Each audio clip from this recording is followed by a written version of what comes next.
This is Twit.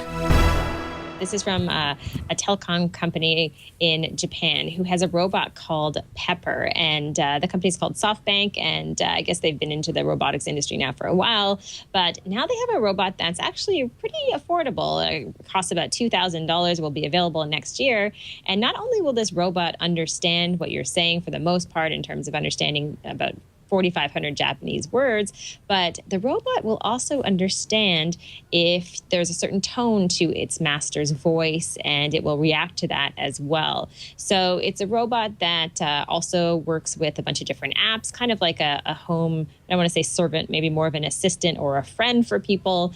And as we hear more about robots in the home, and especially as they sense our feelings, I'm just curious, Sarah, what do you think? I mean, is this rad, or is it kind of a fad, or is it just downright scary? I don't think the whole robot thing is a fad. I think that slowly but surely we are getting more comfortable with ways that robots actually help our lives, become easier. We've talked about, was it here on the Social Hour where we talked about robots that deliver food to you? I don't think so, but it must have been another show. I get my shows confused. I do too many shows now. Yeah, there's a restaurant, I think it's in Japan, probably, or maybe it was China, and there are like robot servers. You order food, and then a robot comes and makes your food and brings you your food, and it's sort of, it's a novelty. But that's the sort of thing that I really do think in 20 years, there will be situations, particularly in fast food environments, where that just makes more sense, and nobody will think that's weird, and we'll all laugh about how we used to be afraid of robots.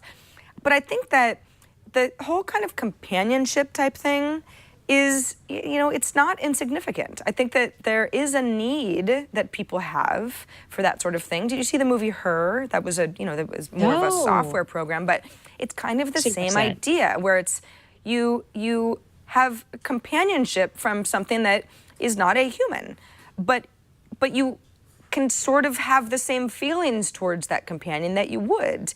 And I don't know. I guess there is a little bit of a creep factor, but I'm not sure that it's a bad thing. I think in many cases, if it brings joy to someone's life. I mean, this guy is cute. That's another thing that's very manipulative. It's like WALL-E, the movie, right? It's cute till he tries to kill you, Sarah, while you're sleeping. But he's not gonna do that. He's probably just gonna sing me a lullaby or something. I'm a sucker for things that are cute. So it's like if it's a kitten or a cute cartoon character or a cute little robot, it's like, yes, I want one, and I want it to be my little friend. He is cute. I do think it's kind of rad. I mean, I'm a little bit concerned about robots taking over the world, but I think we're probably safe. And I think more than it being a fad, I agree with you. It's something that we're going to see more and more of. And as a companion to people, I mean, I think about my grandmother, who I just visited with. She's 92 years old. She's in a nursing home. She gets very lonely. And I think something like this would definitely cheer her up. So I think it fits into the rad category for sure.